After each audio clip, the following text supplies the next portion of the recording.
How do you see yourself? How do you feel about yourself? Never go to sleep at night unless you're sure that you do some mental practice to ascertain that you feel right about yourself. Before you go to sleep, and this is the way I pray, you see. When you pray correctly, it means to invoke. We call it invocation. It means to invoke the feeling of that good which you desire within your own mind. Before you go to sleep, invoke the feeling of health. Ask yourself, how do I feel about my health? And simply say to yourself, I feel healthy.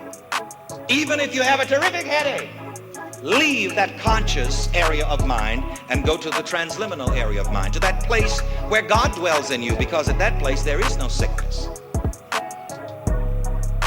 You see, there is a place in your mind, there is a place in your being where you are all right. And each evening, before you go to sleep, be sure that you ask yourself, how do I feel about myself? And invoke a healthy feeling about yourself. And say to yourself, I feel healthy. I feel happy. Think about the happy moments that you've had. I feel loving and beloved. Think of the people with whom you have a loving experience. Say to yourself, I feel successful and prosperous. There's a gentleman by the name of Clement Stone who's a multi-millionaire. He is president and founder of large insurance companies. And he does a very seemingly silly little thing every day and has all of his sales staff to do it with him. In his sales seminars and motivation seminars, he has people to say, I feel great, I feel terrific. And as a matter of fact, grown man that he is, multi-millionaire, with all of the educated and sophisticated people in his organization, when he goes to a motivation meeting, he has them all to sing that little Sunday school song, I feel the joy, joy, joy down in my heart. Why? The secret is this. A happy person must be successful. A happy person will be healthy. This means that you should never fall asleep in an angry state of mind. You should never fall asleep with unforgiveness in your heart.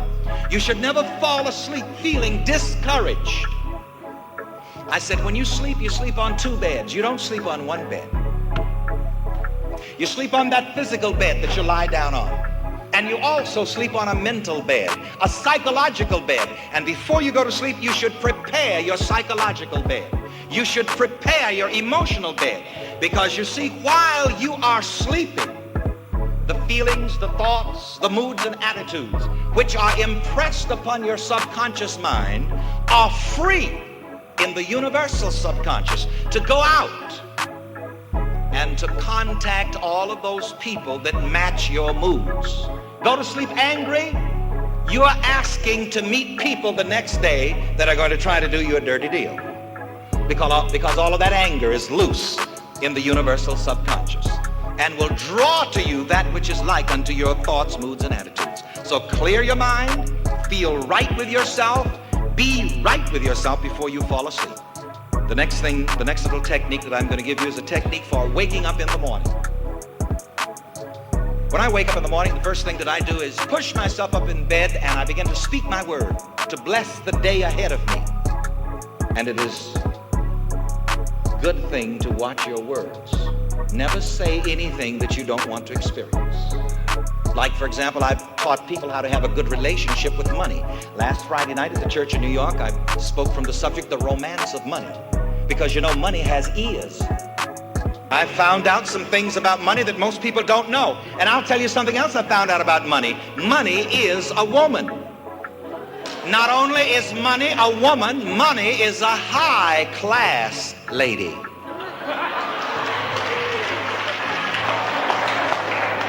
And if you say dirty things about her, she will not have anything to do with you. This is why I teach people, never say, I can't hold money. Money hears that, you see, because again, money is a subconscious vibration. When you say, I can't hold money, that's a signal to money. I'm going to stay away from him or her.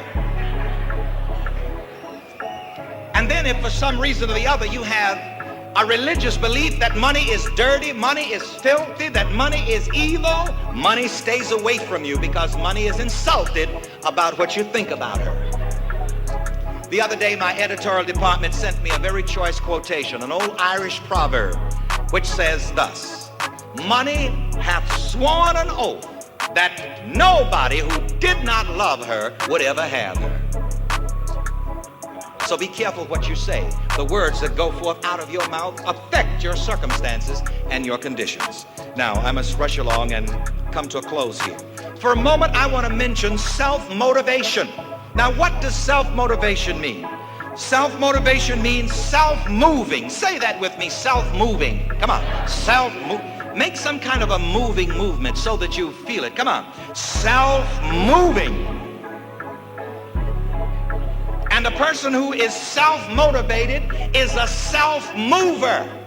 And by the way, I'm going to use, as I wind this up, one of the techniques of affirmation that I use in all of my speeches, the technique of affirmation. Will you feel and will you say with me, I am a self-mover? Come on. I am a self-mover. And you see, this is the way you should think, and this is the way you should live. You should approach life. You should approach the goals, the good which you desire to accomplish, like you have, quote, a tiger in your tank, unquote, and become a self-mover. I think it was Henry Wadsworth Longfellow in the Psalm of Life who says, be not like dumb driven cattle. And you see, if we do not learn how to move ourselves, then others will control us. But if you learn how to move yourself, then nobody else will get a chance to control you. Self-mastery has to do with a person understanding that the Almighty Infinite God has given it to him to be master of his own fate and captain of his own soul. And when you become your own master, then no one else can enslave you. In the one God, everyone is God of his own experience. But you must believe in that power of God, that power of good, which resides within you. And when you believe in yourself positively and correctly, believe that you can talk, and do, can do. And then you'll be what you want to be, do what you want to do, and have what you want to have. Thank you very much.